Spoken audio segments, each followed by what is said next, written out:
The time is 19:57 hours Central African time. Did you used to call that number as well? 960. Yeah. Of course. Of course. He used to call that. Why? I used to call Because it we were so bored. often. This is how bored we used to be. We were so bored we would phone just to hear an automated voice tell us the time. It sounded like we didn't know the time. We knew the time. We just wanted to hear her tell us the time. Multiple times per day. At the tone, it will be Exactly. 10 hours, 57 minutes, and 20 seconds. Central African time. Beep. At the tone, it will be 10 hours, 56 minutes, and 30 seconds. Beep. We were so bored. We were so bored. I miss boredom, man. I miss boredom. I was thinking about Our it the other day, imaginations right? were so alive. Our imaginations were so alive. No, because I've been really wanting to read again, right? So I have to schedule time, and that just seems so crazy. That's so antithetical to my views on leisure. You know what I'm saying? Like, you got to schedule it, otherwise it won't happen. That's just crazy. That's mad. Like, I have to schedule on specific days that this is the time that I can get time to read. And now that I sort of work for myself, right? I don't have a schedule. I mean, it was kind of like that before, but there's no, any time that you're not working, you feel guilty because, Yep. you know, that means Welcome to the world. Welcome to entrepreneurship. I'm not achieving my dreams. This is bad. This is Taz. Yesterday we were on the phone. It was like 11 p.m. and she's like, "Yo, if I work like you, I'd be a millionaire." I was like, "Okay, wait.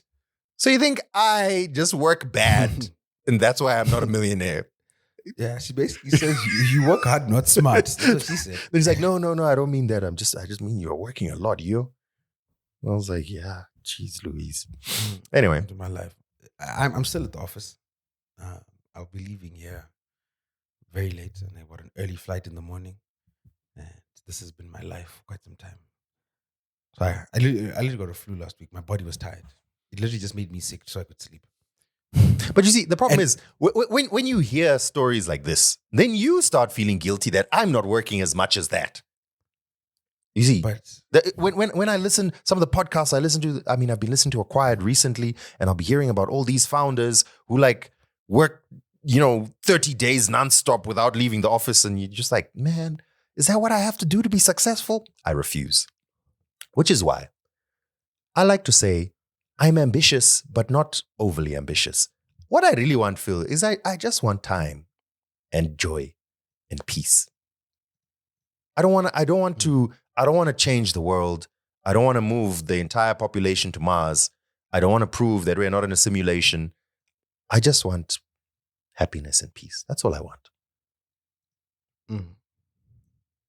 I would take the money and retire. I'd be like the MySpace founder. Ain't never heard from the moment he got that money. Gone.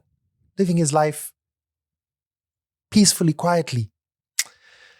Anyway, welcome, ladies and gentlemen. We have returned. Our apologies for missing last week, but we are here. Let's not dwell on the past. How are you doing, Philip? I am good now. I was down. As I said, I was down with the flu. Oh my gosh. My accountant is phoning, stressing me for QPDs. Oh, right. So that's how I'm Crap. I have to do that stuff now. Yeah. Oh, yeah. Are you gonna? No, I'm not answering that one. Godfrey is frustrating as well. Otherwise, I'm good. Like, so I just had to rest. I had a terrible flu, but back at it. Took me a little longer to get back to health. And literally, I was struggling to heal because I was taking everything until I was just like, I'm just going to stay home and sleep. And I slept for 2 days and then back as right as rain. So literally this morning, yesterday I did a workout. This morning I woke up at like 4, couldn't sleep, woke up at 4, decided to go for a walk. And then like maybe 10 minutes into my walk, I was like, let me just do a jog. Do you know I pulled out the longest jog I've done in my life? Non-stop. All out of nowhere. These hustle culture people. Listen, I wake up at 4 a.m., but I go to bed at 5 a.m. How does that work? Nah, I got 25 hours per day, son. Yeah. You know another consequence, Phil. of being so busy when you work for yourself. Mm. Do you know how annoyed you get with people? There's someone who messaged me who's like, "Hey, bro, I've got a business idea. When can we chat?" I'm like, "Dude, what is it about?" "No, it's better if we talk on the phone." Do you just have like nothing to do? You just sit and just like, let me call Dan.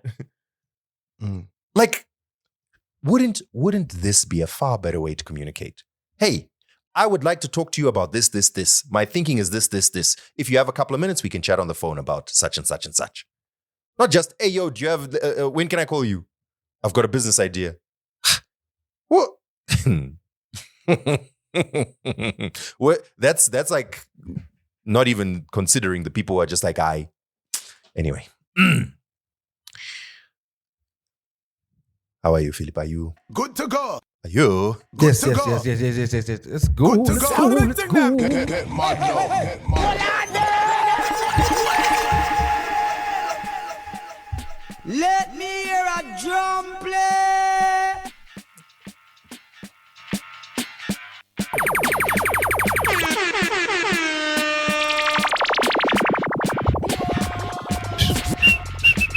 Hey.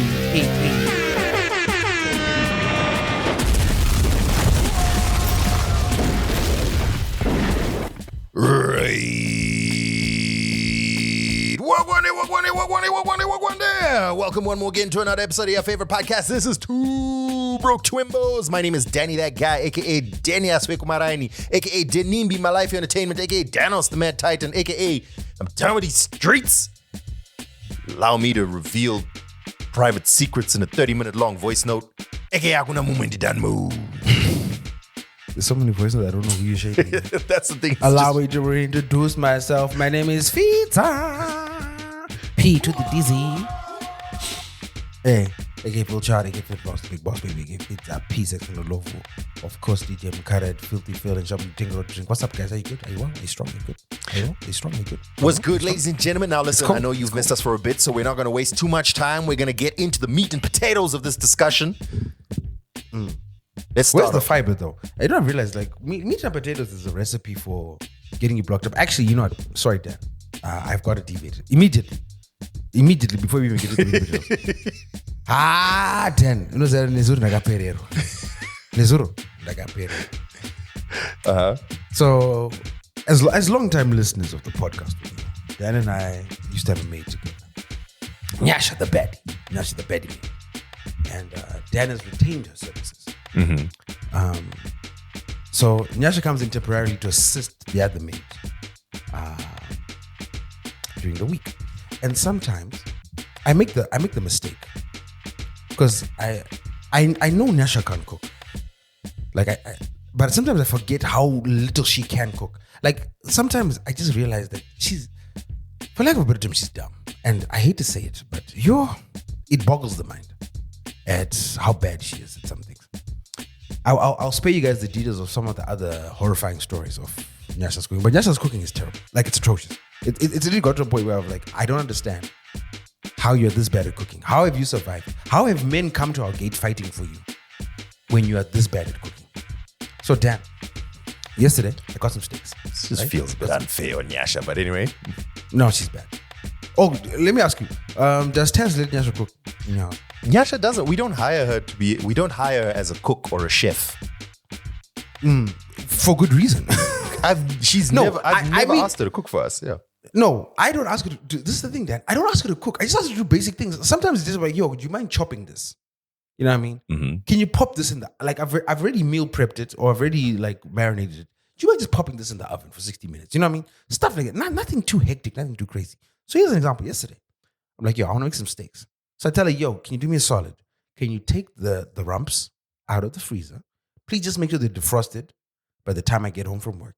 Can you also make me garlic butter? And I give her detailed instructions how to make the garlic butter. 4 tablespoons of butter, take 2 cloves of garlic, chop it and crush the garlic, mix it with the butter, put it in a container. I think that's straightforward. I'm already confused. Oh, really? I'm already confused. So these are the instructions I leave. So to her credit, I've already told her, yo, if you're confused, you've got a cell phone, you have internet and Wi-Fi here, make sure you contact me and confirm. So to her credit, she does. And she's like, sorry, sir.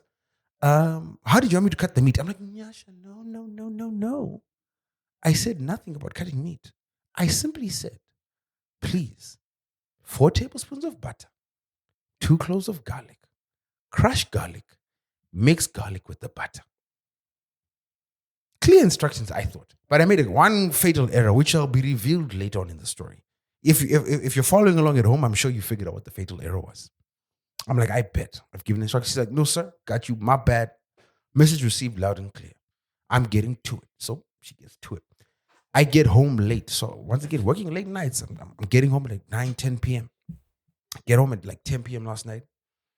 The meat has been put in a bowl, which is, I'm expecting it to be at room temperature. All good. I was going to have a late night protein, late night protein meal as I go to bed.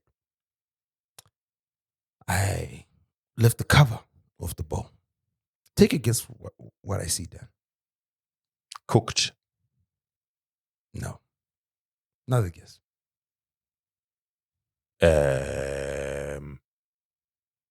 Okay, I don't know. Somehow Nyasha interpreted my instructions as a kurungra and mix the garlic butter into the steak like you're marinating chicken. And she mixed it so violently in, obviously because it's steak, that the steak had now disintegrated. So it's no longer solid pieces of steak. It's like small fragments of steak in the bowl. Shit, mix it in with the Hey, look, hey. You know what I mean? You throw that in a saucepan. And okay, when I mentioned meat and potatoes, then you mentioned protein. It reminded me of a TikTok that I saw this week, or a reel. I can't remember. Phil, do you know what makes a fart smelly versus what makes it loud? I'm glad you asked. So it's really about the protein versus fiber balance in your diet. When you eat a lot of protein, when it's more than what your small intestine can digest, the excess protein gets into your colon, and the bacteria in there start feeding on that excess protein, and then the protein goes through a process called putrefaction, and it creates extra smelly farts, silent but deadly. When you eat a lot of fiber, the complex carbohydrate fiber that ends up in your colon is also eaten by the same bacteria, except this time it creates a high volume of odorless gas. So it sounds loud because of the high pressure, but it doesn't smell so bad. So if you're having smelly farts, eat more fiber. If you're having really loud farts, but odorless, eat more protein. Get that balance right. What if they're both? No, when you get the balance right, it gets fully digested in your small intestine and doesn't go to your colon. So then you're good. So no, but what happens when you have both? What if they're both loud and smelly? I don't know. This thing was like 90 seconds long. There was no further information. Because that's where I fall. I fall into that quadrant. What were we focusing on? We're focusing on how bad Nyasha's cooking. What's this podcast about? No. Actually, Nyasha is great. No, do you know what? Nyasha is great. I was writing to a friend and I was like, listen, Nyasha has her flaws. Nyasha does do a few blunt things from time to time. But one thing that I'll give credit to Nyasha for is she's very trustworthy. Like, I've seen it, and you've seen it before. Like, I'll have a stack of money. Nyasha will be cleaning. She'll literally lift the stack of money, clean under the stack of money, put the stack of money down, go about her day. That's one thing that I'll always give her credit for. She's very trustworthy. Sometimes not the most reliable with regards to keeping time, but she does that. And to me, that's a very valuable trait to have. I agree with that, because when I'm not around, Nyasha house sits. It's not always. Anyway, let's go back to the discussion. What were we talking about? We were talking about Zimbabweans doing big things. Okay, let's shout out a couple of Zimbabweans. First of all, shout out to the Zimbabwe senior men's side, who will be competing at nothing because they're not at the World Cup. However, they did finish third at the 2026 Unity Cup in London. that ran from the 26th to the 30th of May. I saw a lot of people posting on their Instagram stories from watching the matches at the Valley. The Unity Cup pitted Zimbabwe against Nigeria, Jamaica, India, and I don't know who else. Jamaica. But long story short is Zimbabwe came third, which is not a trophy, but, you know, we made it to the semi-final and then played the third place playoff, then beat India 1-0 and came third. But yeah, shout out Zimbabwe and shout out everyone who was posting. It was pretty cool to see Zimbabweans in the UK watching the matches. Then huge shout out to Sunyati. Did we mention her before? I can't remember if we did, but in case we didn't, I'll mention it again. Zimbabwean-born, Johannesburg-based author Sunyati's debut novel, The Polygamist, has been snapped up to become a 22-episode Netflix supernovela, which will be premiering. Wait, did we talk about this last week? I feel like we did. Yeah, I'm reading this and I'm like, this sounds familiar, but I'm just going to mention it anyway in case we did. Not last week, the week before last. Anyway, it's going to premiere globally on the 12th of June. The Polygamist. So shout out. Netflix is calling it its biggest South African telenovela yet, which unfortunately, you know, it's based on a Zimbabwean's book, but she's based in South Africa, so I guess it is is what it is. But huge shout out anyway to Sunyati for getting that picked up. And then shout out to Tina Masawi. Oh snap! Oh yeah. Zimbabwean vocalist and songwriter Tina Masawi was on the lineup for the Colors Tones of Madrid showcase in Spain. So if you actually go to the official Colors, you know Colors, right? Everyone knows Colors, the Colors studio thing. If you go to the official... Yeah, everyone knows Colors. Yeah, I know of you. If you go to their official pages, like on Instagram and stuff, you'll see her on there. Not just once, but I saw her twice, maybe even more than that, because she's featured on there as the Tones of Madrid showcase. For those of you who don't know, Tina Masawi is a Zimbabwean vocalist who's currently based in Barcelona. She's actually seemed to have built her profile quite big there in Spain, doing her thing. Mm-hmm. Shout out to Tina. Is such a dope person. You know what? When I went to Barcelona 4 years ago now, I was there on a work trip, and then idiot me, who has clearly not gone on many work trips, didn't know that you have to extend. When I got there, literally all other Zimbabweans who were there were like, "What's wrong with you?" I was like, "What do you mean?" They're like, "You're going straight back." I was like, "What? I mean, yeah." And they're like, "Dude, you had to bend over backwards to get yourself a visa. You flew all the way here, and then you're just going to do this conference and then go straight back." I was like, "You guys are so right." So then, you know, I extended my stay. I called the airline extended my ticket, but now I didn't have anywhere to stay. So I was like, "Yo." So I hit up Tina. I'm like, "Hey, Tina, do you know, can you give me any recommendations?" Then she's like, "Yeah, come stay with me." Now, this was just before I was going to get married. It was literally a couple of months before my wedding. So I was like, I know that this is a friendly offer, but you know, it's probably not the greatest look, but I appreciate the offer so much. And she's like, "No worries. Let me organize da. And then I got an Airbnb on her recommendations and da. So it was dope. But shout out to Tina, man. Dope peoples. Now, imagine telling my fiance just before we get married that, "Oh, I've extended my stay, babes. I'm going to be staying with Tina." Nah. I don't know. You know, I'm not the one to speak on relationship. I think it's fine. As long as you've established a platonic relationship. Oh, okay. All right. I know you know it's not fine, but this whole, I don't know what you're talking about. I mean, to me, that's like, get out of here, Phil. We are all grown people here. We all know that for most people, that would not be fine. If you say it would be fine for you, that's okay. I mean, I don't know, Dan. What have you done to give her doubts? Like, why have you betrayed her trust? What have you done? I'm telling you exactly what I did to not betray any trust. This is how people move, Phil. This is how in a room folk full of move. vultures. Yeah, you gotta do the Mike Pence. You know what I'm saying? Keep things on the level. If you know, you know. Shout out to Tina Masawi for featuring there on the Colors thing. Okay, what do you want to talk about, Phil? We got the BET Awards that actually came out. We would have talked about it last week, but we didn't do our show last week. What, the nominees? Nominees. I I guess. Who's in the African category? To be fair, all I know is Drewski's hosting. That's as far as it's gone. I don't know anything else beyond that. So there's no African category. There's no Africa-specific category. But there are some Africans obviously in there. Apparently, there's no international category either. Tyler is nominated for Video of the Year and Viewer's Choice for Chanel. This nationalist wave is really spreading far and wide. Like everyone's just closing ranks and closing borders. Yeah, it's over for us. It's over for us. Kems is also nominated for Best Female R&B Pop. BET Her for the song First, and also Viewer's Choice for Rain Dance with Dave. Wizkid and Ashake also share a Best Group nod. Burna Boy is in Best Collaboration for WGFT with Ghana.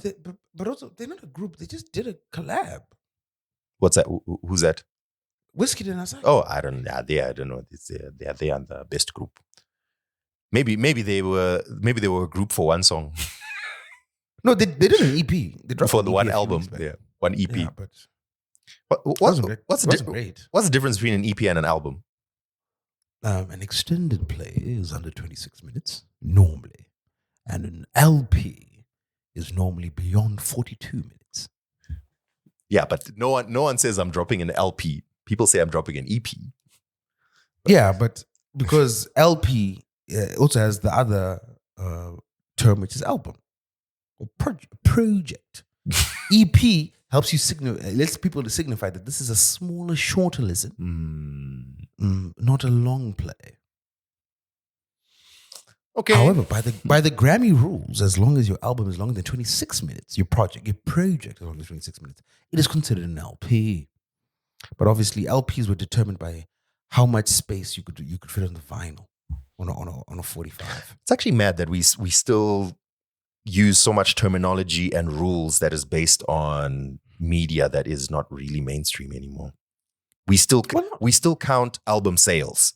Like that's how we count. No, but it's different. Okay. Actually, this is a very nerdy discussion, but I think it's also, considering the tone and tenor of a lot of online discussion, I think it's important to educate people, because a lot of people talk about this thing, but they don't know. So when you say Drake made however many thousand, he pushed this many units. Meanwhile, people are streaming. My point is, that's not a real number anymore. It's an arbitrary figure, it's changed, because what it means is they've got what they call streaming album equivalents. Yes. Right? And then download album equivalent. Mm-hmm. A download album equivalent means 10 downloads equals one physical purchase, which is arbitrary. There's no actual way that this was calculated. There's no study, science behind it, nothing. It's just literally thumb sucking. And then streaming album equivalents, now it's 1,000 on-demand streams or 1,500 on-demand streams, depending on which territory you're in. It used to be higher. It used to be 1,500 and then 2,500. Once again, arbitrary number, because no one has determined that 1,500 streams actually equal an album. Because if you were to take yourself as a human being, go to your Apple Replay or go to your Spotify stats and look at which song you've listened to the most. If you've crossed over 1,500 streams of that song, you need a job. Because that's a lot of replays. However, somehow 1,500 streams of one song equals one download. But back in the day, I could buy a Michael Jackson album and never listen to it. Wait, equals one download or one album? One purchase, one physical purchase, one stream.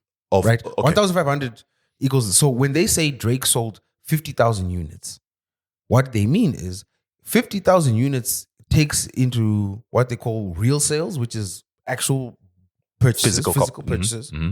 Then downloads, which is the 10-to-1 ratio. And also the streams, which is the 1,500 to 1 ratio, which in the grand scheme of things is nonsensical. Okay, so just to confirm, 1,500 streams of whatever songs would have been on a particular project will count as one unit. 1 unit, exactly. Yeah. Streaming album equivalents, yes. Okay, cool. Yeah, I mean, it's so backwards. We need to find another way to measure things. And so all this to say, like, would it be crazy? Would it be crazy to do stats like this many streams, this many downloads, and this many albums sold? Finished. Ideally, yes, that would be. But then the problem that we also have, which different platforms report at different times, which I guess is fine. Also, some of those stats on public. So, Prime, so Amazon Music and Apple don't make their data publicly available. They do report to Luminate and other bodies, but they don't make it publicly available, which is why a lot of the times whenever people are quoting the popularity of a song, they'll default to the YouTube and Spotify streams, which is also nonsensical. Because how do you determine the popularity of a song when you're not measuring the full scope of the market? You're just saying, this song is really popular because it's getting played in Pablo's. But you haven't measured where it's getting played in Pagola, you haven't measured if it's getting played in Karma, you haven't measured if it's getting played at Jamtree, you haven't measured at Smokehouse, La Parada. You know what I mean? Wow, Phil, you look at the places that you're mentioning. So elitist. So elitist. I would take it a step further, Phil. Why? Okay. The concept of an album was created or made sense because of the physical medium that you would purchase that music on. I would argue that right now, an album is what's the word? Not archaic. Yeah, I think It's fallen away. Like the idea of an album. Like, because even the concept of making an album now doesn't. It's only it essentially exists only to fulfill contracts. Because if the streaming platforms and some artists had it their way, they just release singles. Because you get more bang for your buck releasing singles or 3-track EPs or just shorter EPs in general, as opposed to releasing a full-length LP. Unless you've got a really established fan base and you're playing streaming shenanigans like Chris Brown and you release 45 songs at one time. Yeah, okay. I'm not thinking necessarily from the label's perspective. I'm thinking from the creative process, okay? So let's say you're an artist. You're not thinking about, maybe you're in this space of creating. I'm not trying to get to a stage where I figure out how to maximize how much money I earn based on the platform. No. That's not what I'm thinking. I'm thinking I'm a creative and I want to put something out there for people to enjoy. So it could be, for example, that you want to create a body of work because it's multiple songs that lead into each other and tell a story and whatever. In which case you might release 10 songs or 12 songs. Or maybe you've got a short story you want to tell and you'll release 3 songs. Or maybe you have a longer story that you want to tell, but over a long period. So you release 2 now, 3 later, like that kind of stuff. All of that is possible in the streaming age. It wouldn't have been possible on CDs and vinyl and cassette tapes, right? So why are artists still holding on to the concept of an album? Because some of their contracts are still worded that way. So contracts today, like there are contracts I've received from a label this week that are still tied to the archaic definitions of an EP and an LP. Which then leads to Drake dropping 3 albums in one go, which just doesn't make sense because it's all streaming. Why is it measured in albums? Anyway. But that was his choice. No, I know. But my point is, okay. What's your conspiracy theory? Why do you think he dropped 3? I'd love to hear your conspiracy. No, I mean, I've heard the conspiracy that the reason he did that was to try and fulfill whatever album requirements he has with Universal. I don't know if that's true or not. Frankly, I don't care. No, it's okay, that's once again, this is why people need to stop talking about the industry because they're idiots and they don't know what they're talking about. Drake has a licensing deal. So it's not going to be tied to how many albums he delivers. It's going to be tied to a period of time, a term. Because he owns his masters. All he does is he produces the stuff he owns because he owns his masters. He gives it to Republic to distribute on his behalf. So here's how I push back on that, right? If I'm let's say I'm a major record label, I want to sign this huge artist that is Drake, and I want to agree on certain terms so that I can recoup whatever money we've used to invest in him. If I base it on per album, or the output that I expect from him, right? There's expectations as a label. You'd be expected to do A, B, C, A, B, C, B, A, B, C. As an artist, you're expected to do A, B, C, A, B, C, A, B, C. So you're expected to drop some body of work, make public appearances and contribute towards the promotion not of for said work. distribution talk. Already that would fall outside. Fine, let's say we're not talking about distribution. We're talking about full 360 deals or whatever the case is. My point is I'm just trying to give when you have a situation where you have a value exchange, right? If you measure it by, okay, it's going to be based on the number of albums. Then you have situations where, someone drops multiple albums in short succession, like Rihanna did famously for her run of music. Or if you do it based on time, then if the person is unhappy with you or they feel whatever the issue is or they are trying to get out of it or whatever, they will be extremely slow in releasing music in that period of time. So maybe you give them a minimum amount per period of time, which then again leads back to that initial problem. And to me, I'm like, this is why I think we should stop measuring or thinking in terms of albums and in terms of counting. For both for the creative process, let's get rid of the albums. Maybe we can give them new cool names for however long they may be.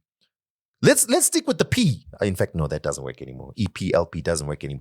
Call them a mini bundle, maxi bundle, whatever it is. I don't know. Y'all the creatives, come up with the names. If you want to creatively release bodies of work that go onto streaming platforms, and I mean, it's great for the streamers, great for the labels, because people are going to be streaming this body of work. But you in your creative process, you want to tell a particular story that will be told in 5 songs, or you've got this huge long story that will be told in 20 songs, or it'll be told whatever it is. You create.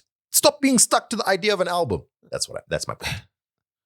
I get your point, but some of these have already been solved for. And most of these contracts have mandatory minimums, right? And that just guarantees how many songs you can release.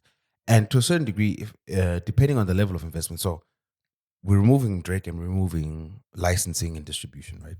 This is just a song that you assign master rights to the label, and there's a reversion after X amount of years. What that guarantees is, for the amount of time you're under contract, you are going to deliver, let's say, 20 songs. You are giving us the opportunity to release 20 songs into the marketplace and figure out how viable these 20 songs are. So that gives us enough of a body of work for us to test the market, test the viability, monetize it, exploit it, get a return on investment. Right? Mm-hmm. And then in a fair exchange, you'll get a certain percentage of that, but also you should then be able to elevate your brand to a point after 10 to 15 years when the reversion rights kick in, that you'll have enough money to buy the rights back from us. So everyone walks away happy. Right? So that's covered for. So with a licensing deal or distribution deal like what he has, the way that they're structured is, as an artist, you're actually incentivized to release more music, because the more music you release, the more revenue generating assets you have in the marketplace anyway. So I'm actually, by that nature, we don't, as the label, don't have to force you to release, because it's now on you. Like, do you want to make money or not? That's why Taylor Swift also has a similar deal to Drake, but slightly better rates, is why she's been so prolific with not only releasing new music, but re-releasing her old stuff, because she now owns it and makes more money off it. So it's in her best interest to keep churning out music, which also incentivizes, or rather is an incentive to the streaming platforms, because the more music you release, the more time you spend on the music platforms.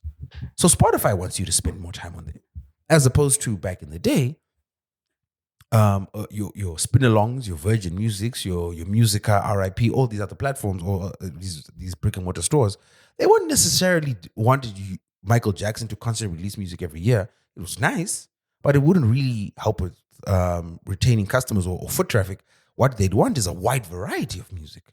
So we need a mixed bag. So Dan can release in January, Phil will release in Q2, Josfat in Q3, Mildred in Q4, and then next year in the next quarter, next person, so that when you go into the record store, there's a wide selection for you to choose from. Yeah. Also, you're not going to buy the same album twice, right? So whereas on streaming, it's a different scenario. Well, anyway, I still do think, I hear what you're saying, but I still do think that the concept of an album the word I was looking for is outdated, right? Archaic. Like I know, I agree with you, but the thing is, it's hard to quantify, and I think because also a lot of the numbers in music are thumb sucking, right? Like negotiations, it's getting to a point where it's a little more formulaic, which is a good and a bad thing, because you're now putting a dollar value behind art. But on the flip side, they're just somewhat arbitrary, and to your credit, to your verbiage, archaic numbers that at least guarantee minimums that say, okay, you know what, let's make sure that we at least can release 11 songs into the marketplace and make sure that we've cast a wide enough net. Because if we only release 3 songs, have we really made sure that we've, sampled the product adequately? Is that enough music for fans to latch on or new fans to be discovered. You know what I mean? Especially if we're investing in you. That's the thing. Because in as much as Drake owns his masters, for example, and he's got a distribution deal and he licenses the music to OVO, Republic rather, through OVO, there are people that work at Republic who get paid, right? And if they are taken away from doing Future's album and have to do Drake's album or do Drake's work or admin or whatever, if Drake isn't releasing music, are they able to justify their salary? Granted, it's Drake, so yes, but I'm just speaking in general. So the way that you justify the time spent on that is to make sure that this person has enough revenue generating assets in the marketplace to create turnover in the business. As much as I say this, right, I also, I have my own nostalgic feeling towards the idea of an album. The idea that, when you hear that Kendrick is cooking, you know that, oh snap, it's probably going to be this body of work that's got this whole da-da-da. I mean, granted, the most recent one was more of a collection of slappers than a cohesive body of work. There's certain artists who are known for creating bodies of, like, the sum of the songs is great, or rather the album itself is greater than the sum of the individual songs. Artists like like really good rappers, or Frank Ocean, or Nas was releasing his King's Disease series and that kind of thing. There's a story behind the whole album. It's not just a randomly put together collection of songs. So I'm not against that. I just mean the previous thing that was, or the previous restriction or the boundary that people had was, it was a physical medium that had to be distributed. So you had to work within that, within that boundary. But now you could do it anyway. You can still create these well thought out bodies of work, but it doesn't have to be album. It can be whatever, collection, or however you want to do it. It could be one long song if you wanted. And then, of course, the problem, of course, is the streaming numbers and all that. But yeah, I mean, even there's a contract that we're negotiating that's still at PPD, which is published purchase price. What's it? PPD stands for again? Published thing price. Oh, jeez, my brain. Now I was about to quote an old thing which I forgot. That's how old it is. I even forgot it from my textbook. Personal pasta delivery. Protruding proboscis dancing. Published price to dealer. There we go. Which is the So wholesale close. price to the dealer. Obviously, before they put their markups, and also that factors in the cost of breakages and all that stuff. Which obviously in streaming, there's no breakages because it's a digital product. Because Kudara, when you're distributing my CDs and my vinyl, you have to worry about how many CDs are going to break while we ship them, and how many are going to be damaged by the factory, and this, then that. How many are going to be scratched, all that stuff. You don't have to worry about that anymore. So, yeah, I think there is need to update contracts, but also sometimes keeping them the way they are is to the benefit of the powers that be.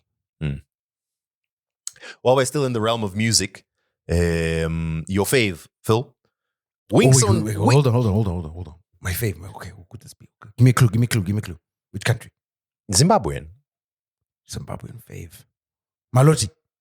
No. I guess your second fave.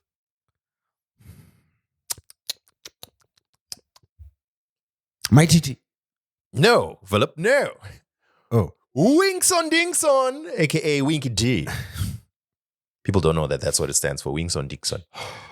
Yo, actually, this is actually a bigger topic, but do this and then I'll get into my rant. It is a big topic, but okay.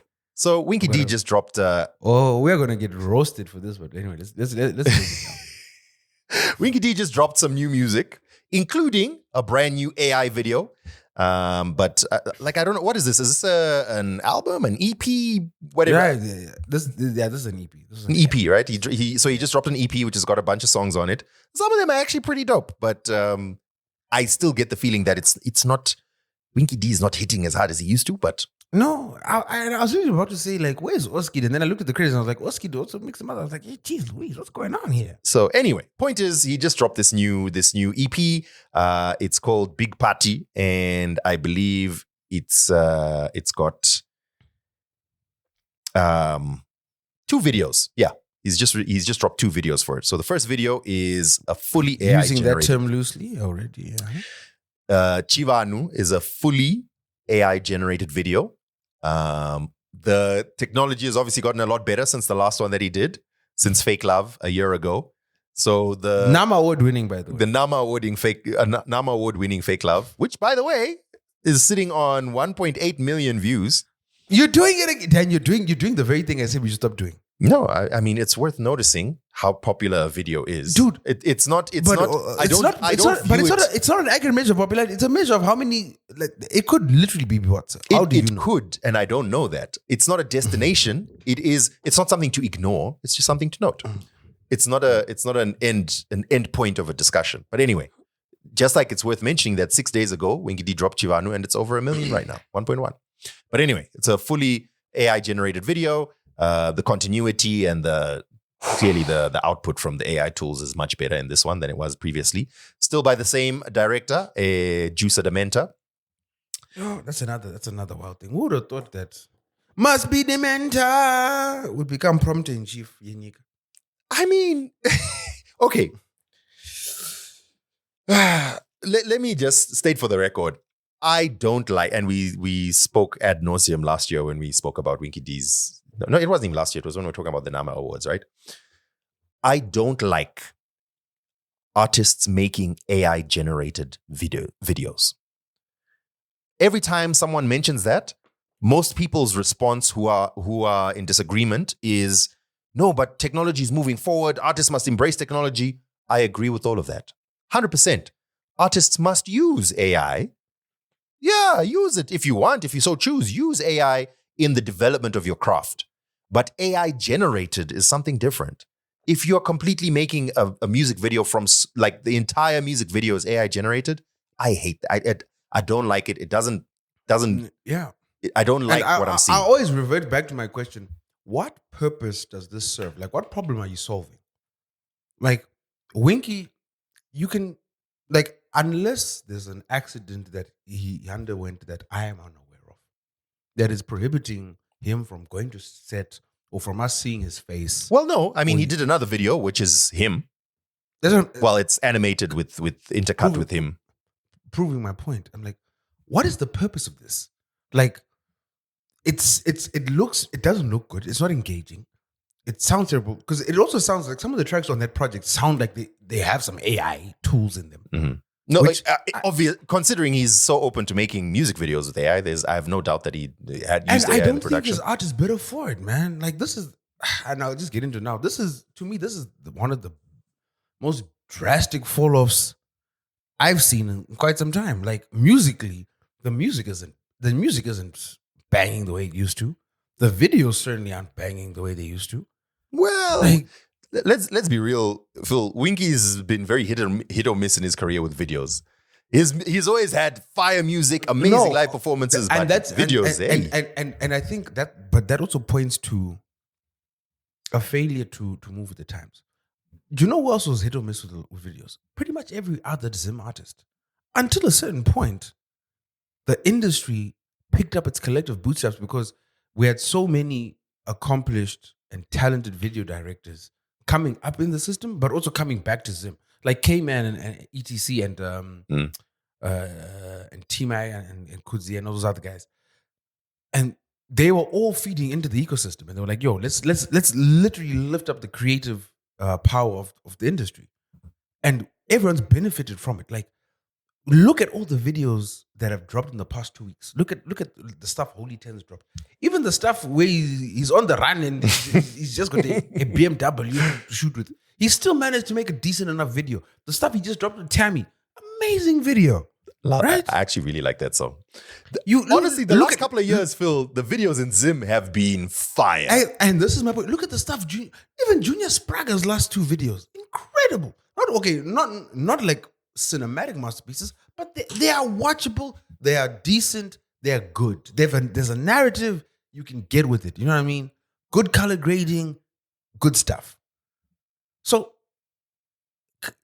my question is, if the youngsters, the new ones, why not Junior Spragga, who models himself as the protege of your contemporary Winky, which means he's a generation behind you. How are you, like, for what purpose or what reason are you shooting these AI videos? What does it benefit you? Like, how is this moving? I need to, if maybe you can help me understand, but I think I'm preaching to the choir, but maybe listeners can help me understand. How does an AI video from Winky D move the Zimbabwean music industry forward? How? Okay, allow me to, for the most part, I actually agree with you. And I think you've elucidated it in a great way, Phil, which is, what is the purpose of using this AI video? Is it cheaper? So are you saving money? Which is mad to me, because it would also be cheaper to just not make a video. But your video, the purpose of you making a video is because you're trying to push your art. So why wouldn't you make? I don't think I'm assuming here, but me personally now, as someone who respects Juicer Dement as a producer, his time is worth too much. Because can you imagine how many prompts it takes Juicer to produce that video? Because you and I anecdotally use this stuff, and we know how many times. Can you imagine how many prompts? I checked out Higgsfield and Runway and these ones with their latest models. The credits get used up very quick. So and that's another thing. So not only time wise, but credit wise, I have no doubt a couple of grand at least was spent in the generation of this video. But that would still be cheaper. That would still be cheaper than a full-on studio production. No, it wouldn't. Dude, you can shoot a music video for $500. What are you talking about? Not for Winky D. Come on. No. Let me not mention names. No, I'm serious. Like with the treatment, good enough. With the treatment in 1 or 2 locations, give me $500, I can do it. Give me $1,000. These guys will work wonders. These kids, they will work wonders. Yeah, okay. I know okay, I guess that's not really the point. You can do amazing things with tight budgets, especially if you're on the come up. But there's a stage where you reach where Marvel is not. No, yes. Dan. Okay, wait. Hear me out. Okay, hear me out. Sorry. What I'm saying is, yes, it's possible to make a Backrooms, or better yet, it's possible to make an Obsession for $750,000 and then, be a worldwide hit that's making multi-million dollars, right? Because you found some kid on YouTube who's super talented. I'm talking about a movie, by the way. I'm never going to watch it because I don't watch those horror movies. I won't be able to sleep. But, Obsession was made by that YouTuber/TikToker who, he kept on making his own low budget, but really good productions until a studio was like, screw it, let's go. Here's a proper budget. For them, their proper budget was $750,000. But he made a feature-length movie that is actually blowing a lot of these multi-million-dollar movies out of the water. So while, yes, it is possible to do that, it would be weird if Marvel went and did that. You get what I mean? So I hear you that it's possible to get these kids who've got this dope, amazing idea, whatever. But Winky D, there's no way Winky D can go and make a $500 or $1,000 video. That would be weird. That's weird. Dude, you've passed that stage.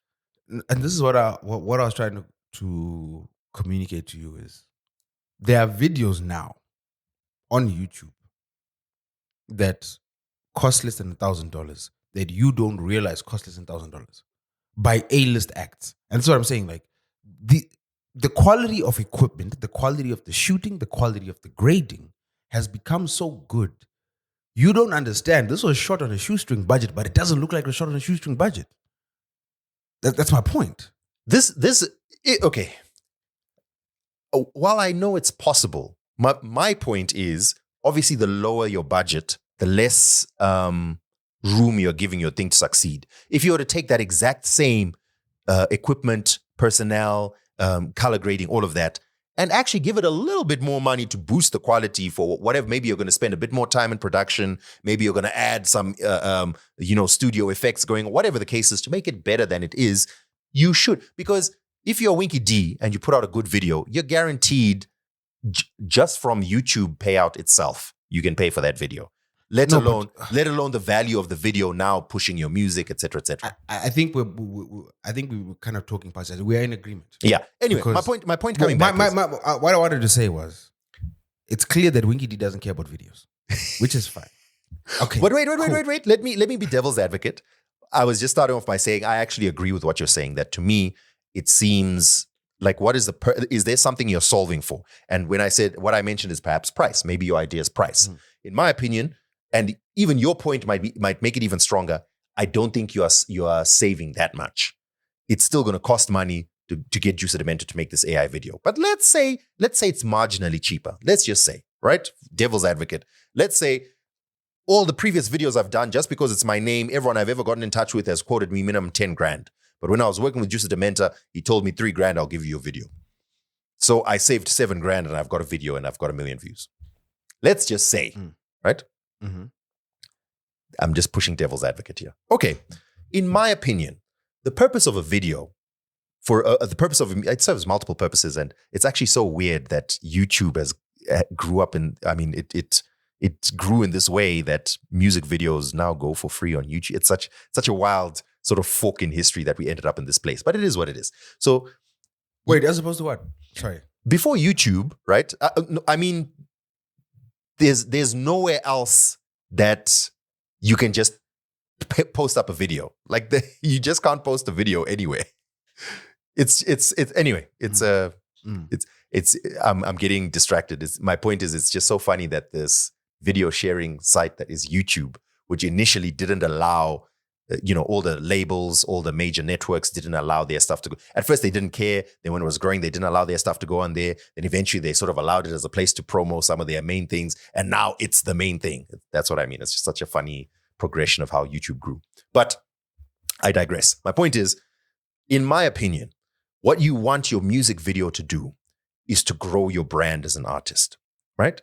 Yes, you will earn some money from YouTube. So you get 1 million views, you get a payout of maybe a couple of thousand, if that, for a video in Zim. But let's say you get yourself a payout from that. That's not the end goal, right? The end goal is not to get just 1 million views so you can get the payout. The end goal is, I want to get that 1 million views, 5 million views, whatever it is, because that is now building my brand so that when I release music, you will stream it. When you book me, or rather when there's an event, you want to book me. When there's a show that I have, you will attend because you saw my video and it touched you, you related to it, you loved it, whatever the case is. And then now I want to watch you live, or I want to stream your music, or I want to buy your merch or whatever. So you're building your brand video by video. So it's almost worth it to invest into that video, even if it's more expensive and damn, I only got 5,000 views on this one. But you know what? Those 5,000 people are people who are jumping in as fans of you because, man, that video really like touched my heart, or, it made me feel chills or whatever. And I think if you give that up for the sake of cutting costs, I think you're losing so much, because if you lose that connection or that the thing that someone feels when they see amazing or feel amazing art, you know that new Takura song, Andizrione. I love that song. I love Takura's music in general, but that song, then your EP is a banger.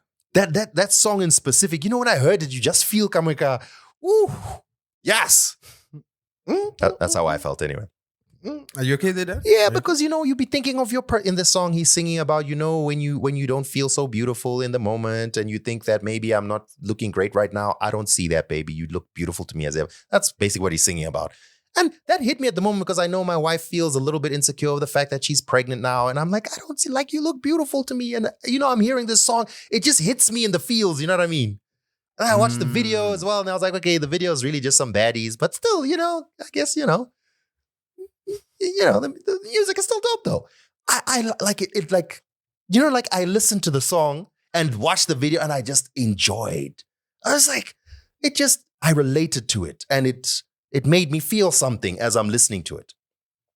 And I think ultimately that's what music is, right? It's not a bunch of things in a spreadsheet or something. People like listen to it and feel it. They like it. It makes them feel they want to dance, or they want to feel good, or they feel sad. It makes it whatever it is, right?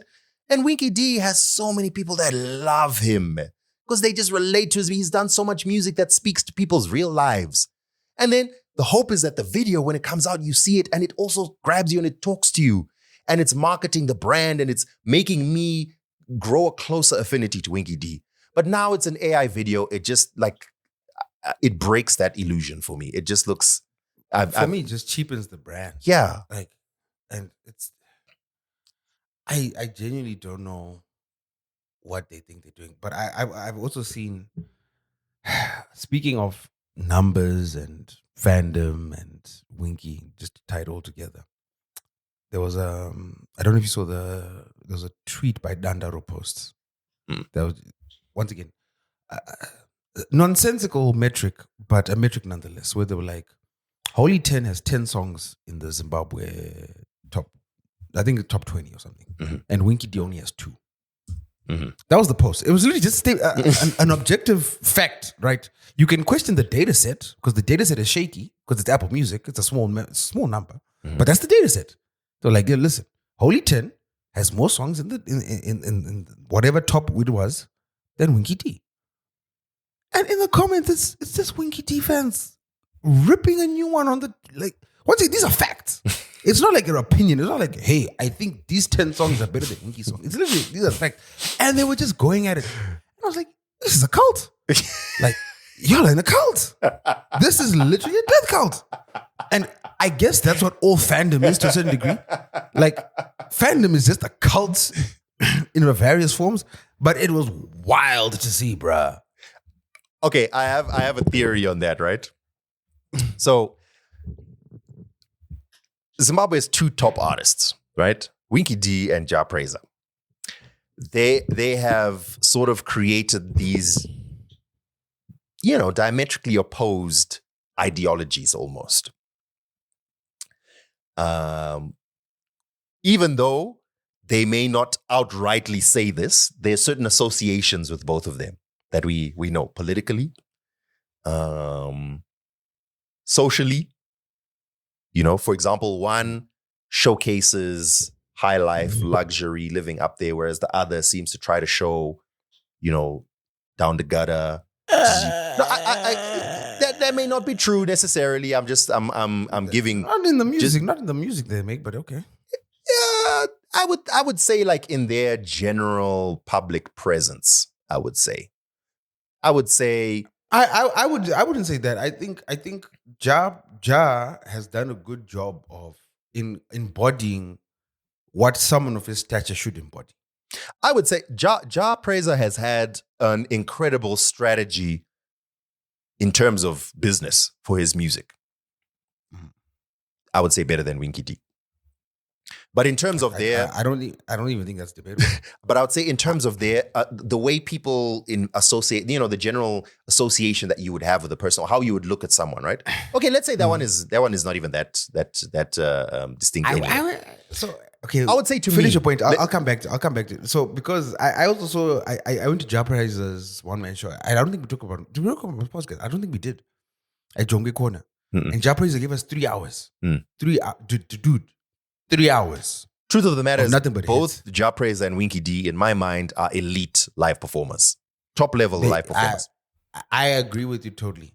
And this year, I would say with Rujor, Ja has lapped Winky. I personally, I prefer Winky's music, but from a specific time.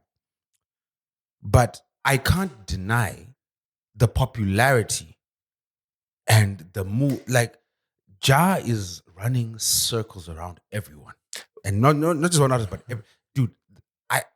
It's hard for me to quantify, if you haven't seen it, how popular Ja is amongst everyone. And I think he's so popular, especially with Rujor. It has gone to a point where people were like, man, that move, we were really upset. Like, we wanted to hate you, but dang it, we can't hate you because you just keep hitting us with bangers. And this music is moving us. And it is undeniable. So if they were to do a battle right now, I think there's a strong contingent of loyal Winky fans that would definitely show up. But if they were going to do like after like track 25, if they were to do like a versus or something, yeah, if they do a versus, like after track 25, they'll be going toe to toe. And then once we cross the 20s and the 30s and now the 40s, Winky's gonna struggle, and it's not even gonna be close. It's gonna be a beatdown, dude. Ja has a catalog that is insane. I don't like to compare them anyway, but my point is, I think in many people's minds, they view them as these two. It's like you're either it's like a Messi versus Cristiano debate. It's like it's it's I get where you're coming from. I get where you're coming so from. my But point- I so- think, so you know- I think, but here's what I believe. That's why I call it a cult. And I'm not even trying to be funny. I'm not even trying to be disparaging. I call it a cult because Winky has die hard. It's either Winky or nothing, right? The same people that are in the Dandaro street comments and so forth, right? That are, for lack of a better term, mentally unwell. There are individuals like that, and more power to you. I wish you all the best in life. Mm. Ja has those people as well on his corner. His fans, his stands, the Ja stands, you know what I mean? But Ja also has the average listener. And Ja is so popular that the average listener, the average Zimbabwean listener, will find themselves knowing 10 to 20 songs by Ja on accident. Like, I know this one. Oh yeah, this one too. Wouldn't you say that would be the case with Winky D as well? He has a ton of... Yes, he's got his rape fans, obviously. His legacy catalog. Oh, definitely. So especially like pre-COVID, without a shadow. But that's what I'm saying. Like within the recent years, like the last 2 EPs, outside of Party Time and the film, the average consumer doesn't know any other Winky songs besides those ones. Dude, it's even gotten to a point. Ja does not make club music. Mm-hmm. Ja does not try to appeal to the club. I've seen DJs change how they approach their sets so that they can close off their sets or start their sets with Ja praiser songs that don't belong in the club, but the club will be going up. Well, Right okay. now, it's Thursday. Sometimes on Thursday, depending on what time I leave the office, I'll pass through Vitro because it's on the way home. Just to tap in, check, see what the temperature is. Every time I've tapped in, I've heard a Ja praiser song. And the club goes crazy. I don't deny that at all. But okay, I think I was trying to explain my theory about why there's this cultish feeling around Winky D. I was going to say, ultimately, my theory is that he, in some people's minds, he is almost the image of the resistance. He is the Lisan al-Gaib of, That is apt. You're very apt. And much like the real resistance in this country, it is faltering. It is not mounting much of a resistance right now to the empire. The empire is like sitting. So, just to wrap this story up in a bow, I am not against the use of AI. I work in technology. I think it's smart to use AI. But if I receive a proposal, for example, and in that proposal it's full of M dashes, it's full of, honestly, it's not just this, it's that, I'm immediately put off because I start thinking that it's AI. So surely, yes, you used AI to kind of put it together, but then then you have to put the finishing touches yourself, or put it together and use AI to put the finishing touches, whatever the case is, so that when it comes out, it's your work, not just AI, right? So to me, that's how I feel about written work in my realm of whatever it is that I do. And I feel the same way about music. Of course, use AI. You have to use these AI tools. Use it to storyboard. Use it to enhance certain visuals, whatever it is that you want to use it for. But if you are doing an entirely AI-generated video, to me, it feels artificial. That feeling of connection with the artist is broken for me. And I would imagine the same is true for most people. So, yeah. And I think ultimately we are not happy with an AI video. No. I mean, I don't know what's happening with Winky, man. I don't know. Like, it's just... Did you see? I'm a bit sad. Just while we're in the realm of AI, I may as well just... Did you... No, sorry, before you... Did you see the album cover, bruh? Wait. Did you see that lazy-ass AI album cover? Look at the album cover. Just look, pull it up. Pull it up on your Apple Music or your Spotify. Just pull it up. Okay. Let me put it up. Oh, you haven't seen it, have you? I probably have seen it, but reaction. I haven't made a mental note of what it is. Live reaction. Yeah, oh Pull it my up. goodness. Yeah, this Big Party EP. What trash is this, man? Come on, dog.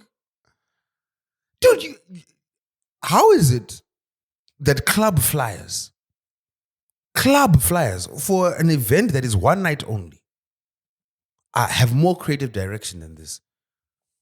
The Karma flyer for Friday night is better. Have you seen what they like, fam? They mix it up. It's like last week they did a whole like Netflix theme. The week before they were playing on the NFL logo and stuff. Like they try, bruh. And this is just for one night.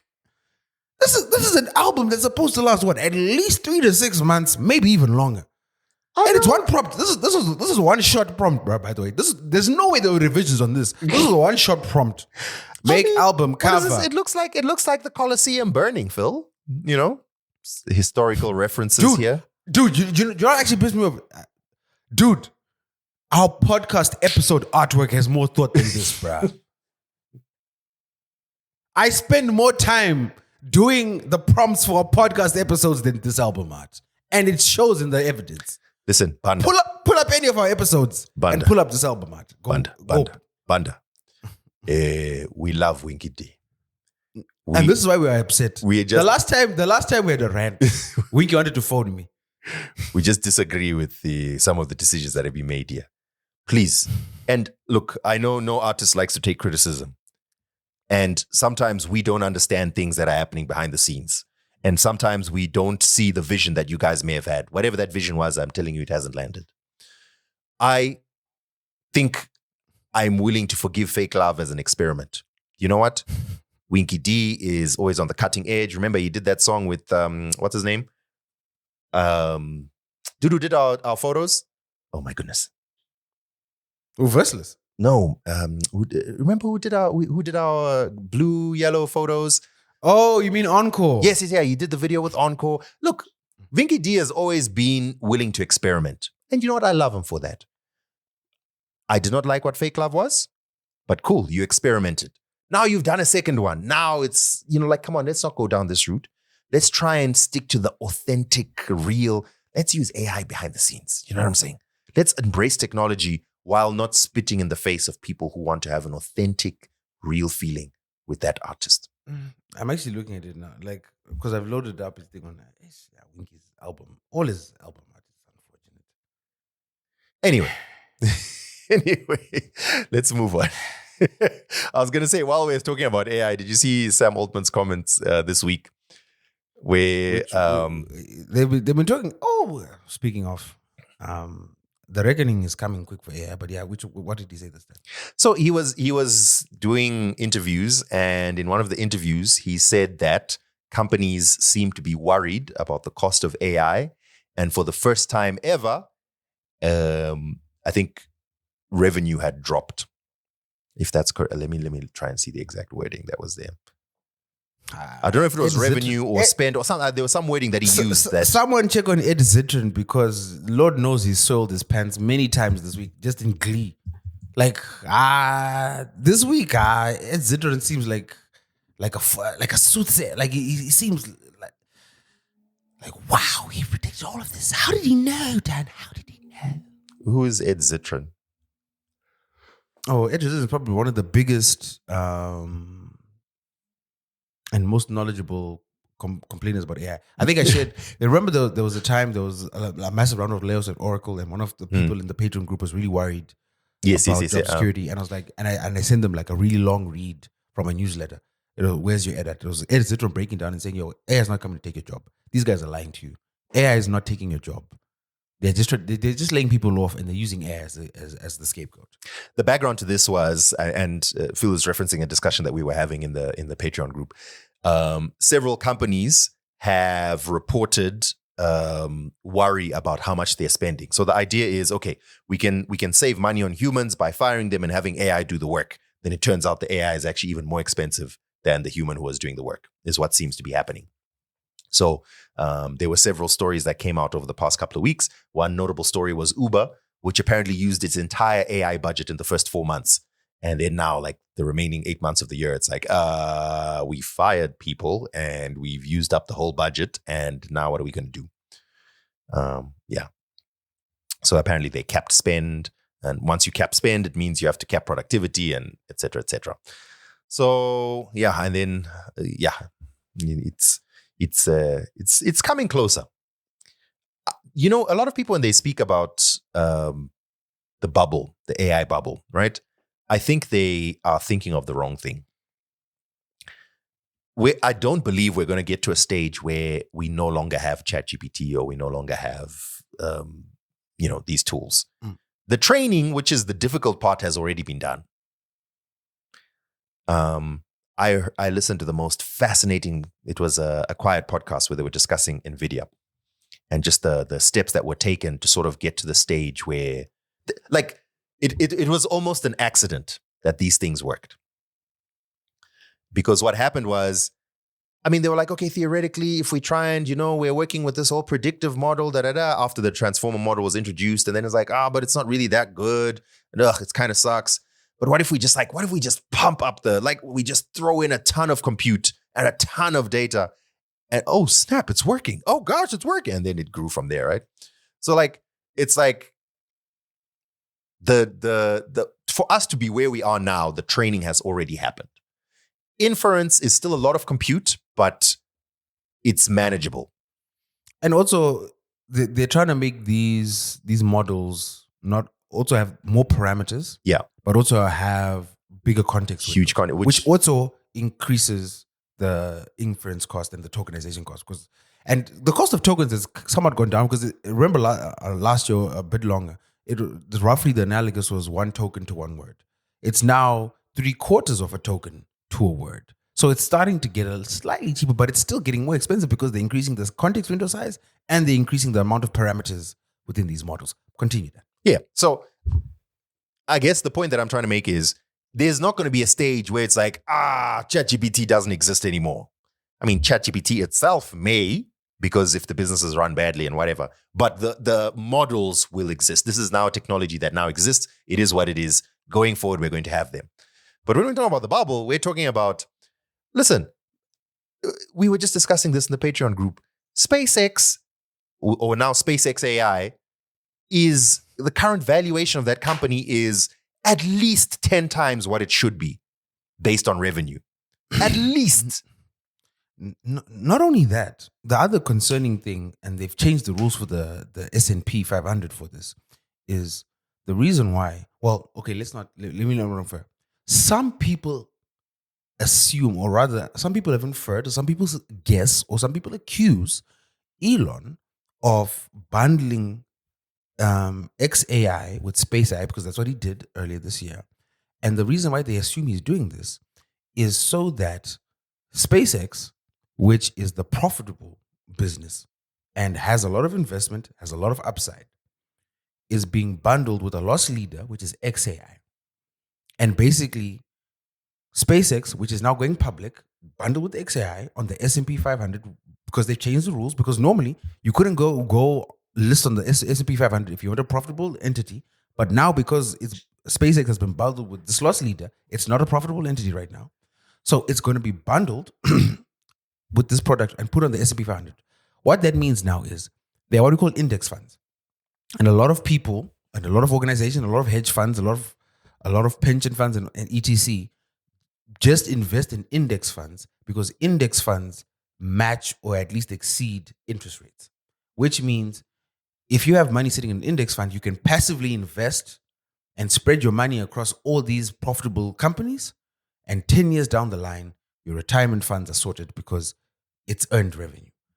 Now, for the first time ever, or the first time since regulation changed it to be so, a non-profitable entity is going to be drawing money from the S&P 500 to fund its non-profitable ventures. And keep in mind, there's no roadmap to when XAI becomes profitable. But they don't even know. And at the same time, as Dan might also highlight, or whose people who are really nerdy will highlight, XAI is so underutilized right now. They are actually selling their compute to Anthropic because Anthropic needs compute because they're doing well. No one is using Grok. So it's like, might as well use our computers for something. And because of that, because they're buying compute at a discount, Anthropic is actually drawing closer to profitability, whereas XAI continues to lose money because they own the data set.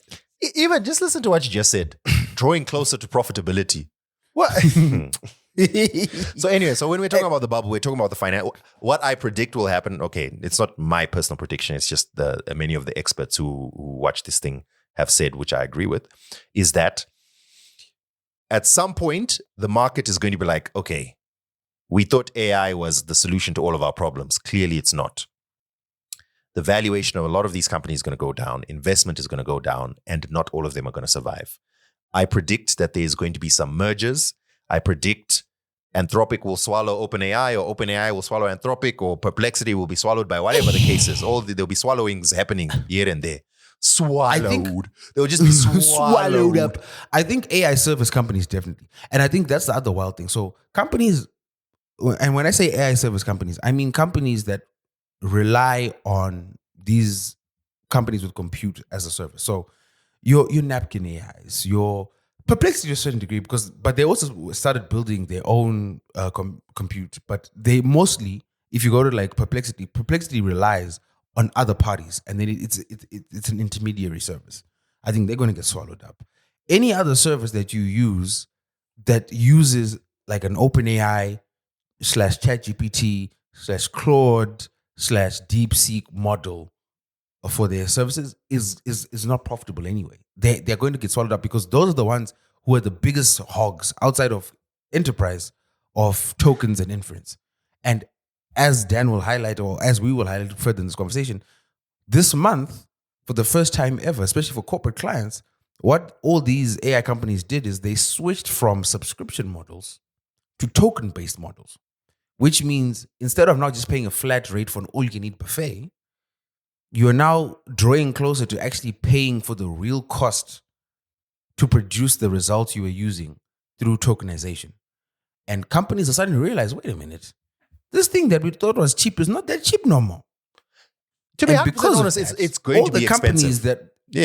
All the companies that were building a business model on essentially service arbitrage are dead into the water because your input costs are now increasing by orders of magnitude, but your output costs cannot because your customer has signed SLAs or they expect to pay a certain amount of dollars for a certain amount of service. Yeah, it's going to be an interesting time. I mean, Google also, I mean, the tokenized billing that Phil is talking about, Google, and at some point, Gemini was cheap and good. And then in the most recent Google I.O., they announced that they would now be introducing tokenized billing for Gemini. So now Claude, which had been doing that aggressively, OpenAI, Gemini are now all doing that. Another unforeseen potential consequence of this could be right now, DeepSeek, Quen, these models from China are super cheap compared to these American models. Mm-hmm. And that is not by accident. I definitely think that they knew this was going to happen anyway. And unlike these other companies that are private endeavors funded by venture capital, private equity, and individuals, DeepSeek kind of has the backing of the CCP. So the CCP is willing to throw a few billion at a problem just to make sure that the West will suffer. My prediction is in a couple of years, if not, maybe even in a year or a year and a half, somewhere there, I feel like the good AI tools are going to be crazy expensive. So what we are currently accessing now for $20 a month or $100 a month is going to be a lot more expensive than that. Then what will be left? We'll be left with the not so great tools for cheap, which will help you reword your email maybe or something. And I think a lot of these companies are either going to fall by the wayside or be swallowed by the other companies. And there's going to be a lot of people that lose money. But the final winners, the last 2 or 3 companies left standing, they will be the Googles and the Facebooks of the world, I think.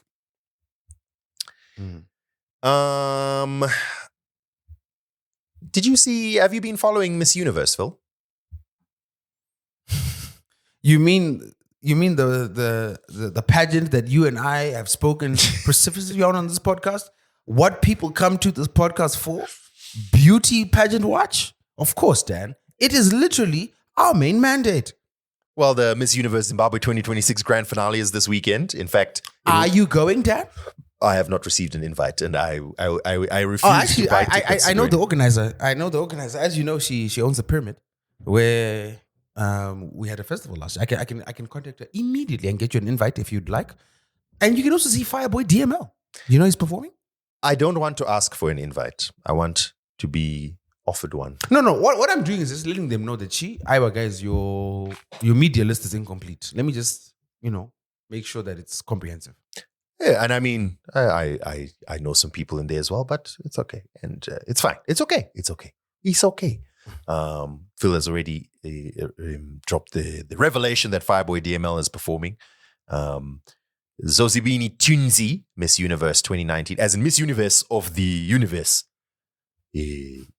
She was Miss Universe South Africa, but then she won, the Universal Miss Universe in 2019. Universe. She will be the host, guest of honor, or whatever it is. I don't know. She's the supreme overload of the Universe. She apparently flew into the country today, the day of us recording. Oh, nice. Apparently, there will be 5 winners at the grand finale, not just Miss Universe Zimbabwe, but there'll also be Miss World Zimbabwe, Miss International Zimbabwe, Miss Supranational Zimbabwe, and Miss Cosmo Zimbabwe, all from the same. Wait, I thought Miss World was a different pageant altogether. I thought so as well, but I am so confused. I mean, is this like Miss World trademark copyright, or is this like Miss World generic? I don't think you can Timu Miss World. I don't think you can just.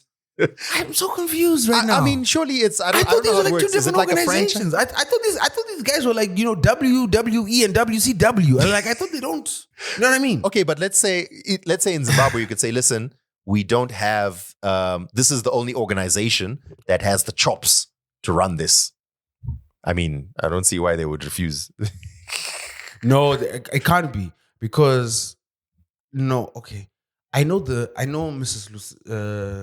Lusengo is running Miss World, and I know she's got the resources to run it, because they just did the new mall along Domboshawa Road there. So I know that for a fact. Should I call? I'm not gonna call them. That'll be wild. Let me call. Should I call the son and ask? I don't know. I mean, it depends on how well you know this person. Anyway, it's a good question. I remember when I saw that, I was like, wait, I'm surprised by that. I saw Ms. Red interviewing Tendai Wunda about it. So they are separate organizations. Okay, I just did a quick search. Miss Universe is owned by JKN Global Group and Legacy Holding Group based in Thailand and Mexico. Then Miss World is owned by the Miss World organization based in the UK. Okay. That's what I'm saying. Okay. So this is like Pizza Inn and Pizza Hut, man. Never shall those two meet. You know what I'm saying? Okay, let's say a chicken establishment in another country would be like, listen, we want to franchise Chicken Inn in our country. Then they start putting it out there. Then they reach out Chicken Slice and say, listen, it's the same company, but we also want to have Chicken Slice. Never have those two. Never shall those two. Never meet, shall the bro. twain meet.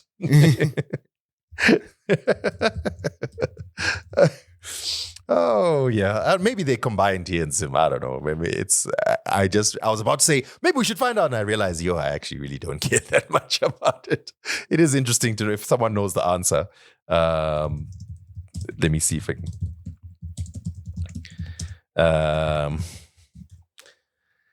Yeah. Anyway, I also thought even Miss International, Miss Supranational, Miss Cosmo are all different, but yeah. Okay. Globally, Miss Universe and Miss World are completely separate corporate giants. In Zimbabwe, Tendai Wunda, the local licenses have been brought under one roof. Also, they have been brought under one roof. Corporate consolidation. It actually caused a problem back in mid-May because the reigning Miss World was upset that she was not part of Miss Universe. She thought that she would be part of it since that. But anyway, so apparently it's a thing, and it even had drama attached to it. So interesting or not. What I was going to say is it's the contestants. I remember last time we spoke about it. It's interesting that there's former winners and contestants who are in it. We're a little confused about the criteria. But that's very interesting because that means the competition is quite high because these are people who kind of know what they're doing. They know how to carry themselves. They know how to talk. They know how to. So it's going to be interesting. It's like Miss Universe All Stars, as we said. Yeah, it's actually Miss Universe All Stars. That's exactly what it's like. All right. Anyway, let's move on, Philip. World Cup. World Cup is starting next week. I don't like this. I've been alive for quite a few World Cups. This is without a shadow of a doubt the least swaggy World Cup. Like there's no hype, there's no vibe, and you know how I know it's bad. And I was thinking about this, and I even put it in my show notes. And I don't know if you've caught on to this, Dan. Mm-hmm. There's an inverse correlation between how good a World Cup is going to be or how good it feels and the amount of World Cup songs they are. Okay. It feels like for the past month, every week there's a new... Dude, first they came out with that Jelly Roll nonsense World Cup song, right? Then that fell flat. Oh, Dan, you've seen the emails, no? Now, look how you switched. You forgot. Hey, guys, I don't lie. Slight deviation, but it's important to discuss this. So as you guys know, it'll be fine. As you guys know, we've had a few issues with copyright takedowns on the podcast, and I know some people. I know some people in very high places, and we had one of the big places that we had an issue with was Spotify. And I reached out to some high-ranking individuals at Spotify, and long story short, we're not getting that account back. Dan saw the screenshot. I've never seen someone so high ranking be told no so flatly. Like Munanga, like the person was so exasperated. They literally just sent me the screenshot. I'm like, dude, I'm sorry. I tried, bruh. I tried. It's late. I don't know why you're playing those songs. All that to say, there's an inverse relationship with the amount of World Cup songs and the vibe of the World Cup. As far as I remember, like an official World Cup song feels like a newish thing. Like it felt like it was a newish thing. Post France, like 1998, right? And it was one World Cup song to one tournament. That's what I remember. That's from France to Germany, to South Korea, to obviously the South Africa one, and so on and so forth. But now we've got the Jelly Roll song, we've got the Tyler and Future song, we've got the Burna Boy and Shakira song, we've got the Speed song, because that's now an official song. So I'm at 4. Do you think they planned it, or was it genuinely? I think it's Panic Station. I think it's Panic at the Disco. I think it's genuine Panic at the Disco. This is a lot, dude. Why? Why do you need so many songs? Hey, yeah. Anyway, I mean, even apart from the songs, just all the stories that are every story that's attached to the World Cup is just I think in fact, as a fun exercise, just list them. I think the funnest one that I've come across. Geez, I lost my train of thought. There's so many, and now I've literally lost my train of thought. The one that dropped today was the water bottle ban. Okay, speak on that while I try to remember what my initial thought was. So, okay, in the past at World Cups, you were not allowed to bring your drinks in because they wanted you to buy drinks at the venue. However, you were allowed, because in many places it's hot and you get dehydrated and whatever, you were allowed to bring in your own water, or you could bring in your own refillable water bottle. However, the news broke either today or yesterday, that for the first time, FIFA is going to be banning reusable water bottles, meaning you have to buy water at the World Cup venue. They say that it's for safety reasons, but yeah. Okay, so we've got that one. We've got the incredible reports from pretty much across America of far less than 50% expected bookings so far, a week out from the World Cup, for hotels, nightlife, accommodation, flights, etc. So that's already been a massive flop. We've got the stories from New York, for example, that New York and New Jersey, the public transport will cost as high as $1,000 in some instances to get to and from the venues. We've got stories that America refuses to host Iran, so Iran are part of the World Cup. They've qualified for the World Cup because also this is the biggest World Cup in America. We've got how many teams there? We've got 48 now. I don't know, something like that. It's like a lot. It's like it's an insane number.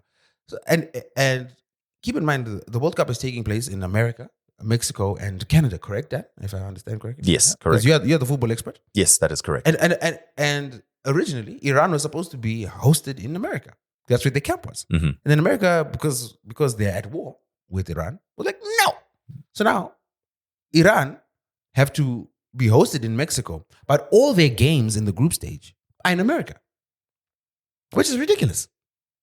Then we've also got the story of Bafana having to delay their friendlies before their warm-up friendlies before the World Cup because all their players hadn't got their visas yet, which is wild. And there's still another story I'm forgetting. There's something that I wanted to speak of that it totally slipped my mind. Jeez Louise. I remember just now. So, I don't know about you. So people have been complaining about, hey, the games are going to be late, blah, blah, blah, blah, blah. I don't lie to you. I'm not losing an hour of sleep during this World Cup. I'll see the highlights in the morning.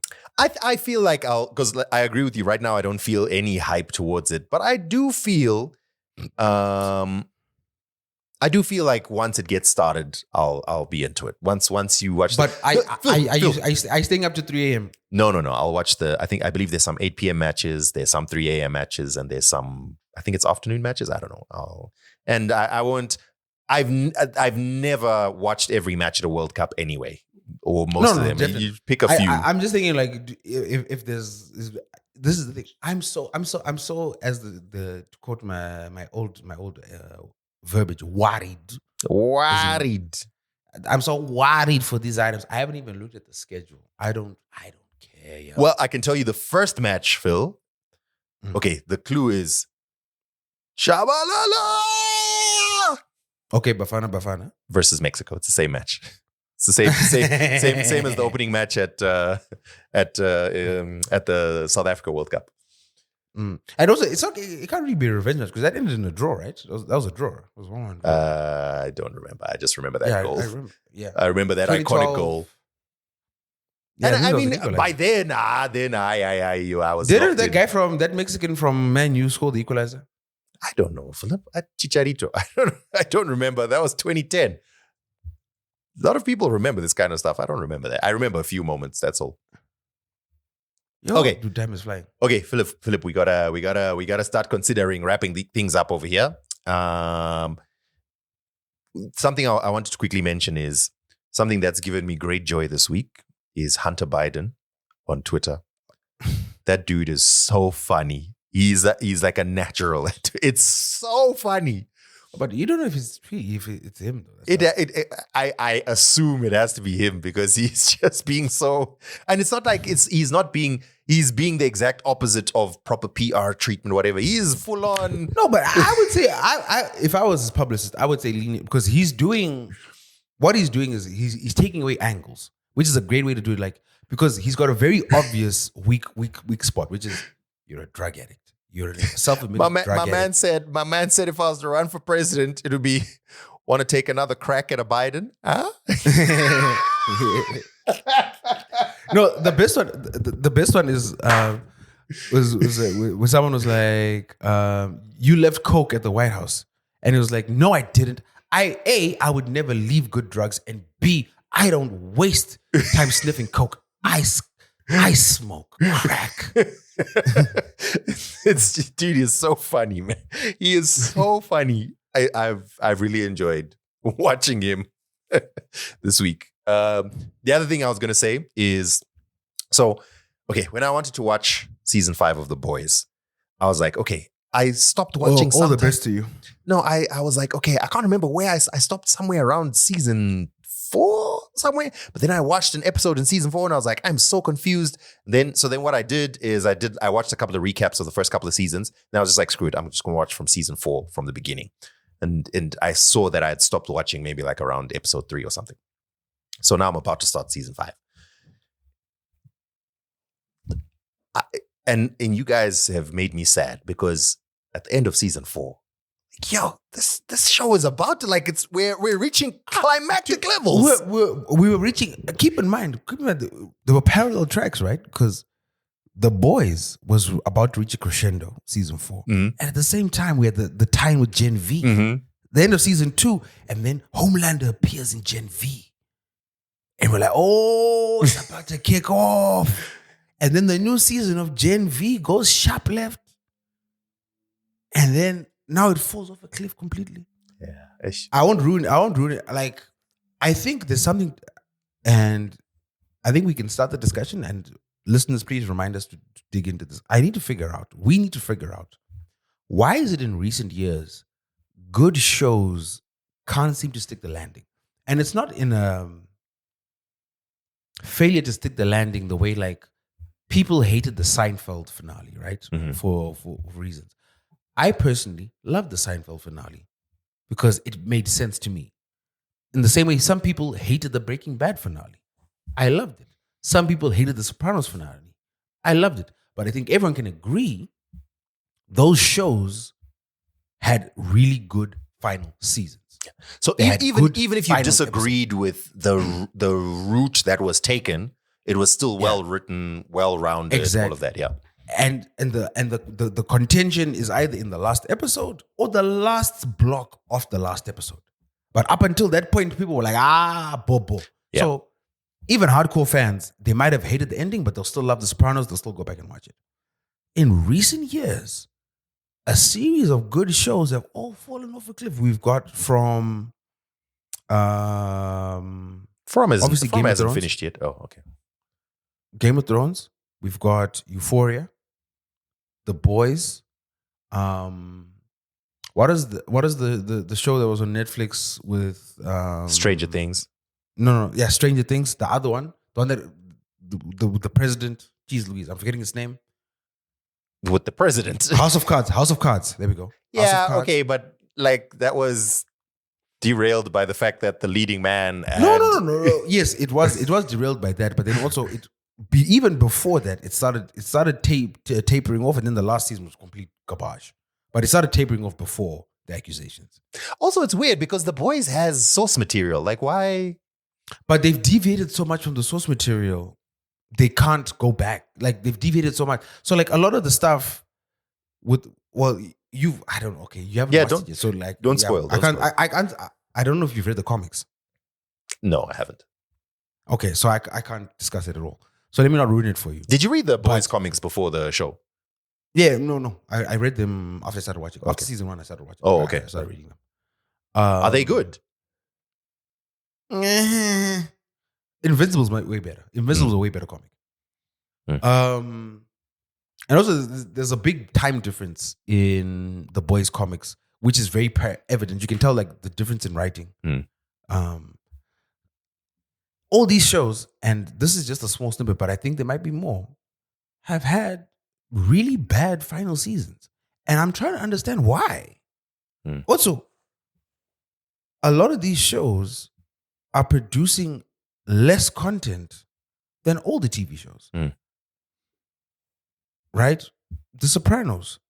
The Sopranos used to do 20 episode runs. Breaking Bad was, also close to 20 episode runs. These shows are now doing 8 to 12 episodes and somehow can't even make it work. And what you'll find frustrating in this last season of The Boys, they needed a lot more episodes, but they also wasted a lot of time. It's like this last season of Invincible. Like, and now I understand your frustration with that episode of them going to hell because there was no payoff for that episode in hell in the last season of Invincible. The episode was pointless.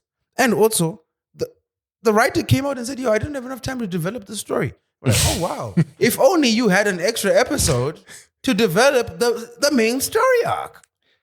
I wonder if, maybe this is worth discussing in a future episode, but I wonder if there's some correlation with, I'm sure there is, once the money reaches a certain stage, whether it's the studios that get involved or there's so many potential chefs in the kitchen or whatever it is. Once it's no longer the vision of one person and now there's so much money involved, I wonder if that starts messing with things.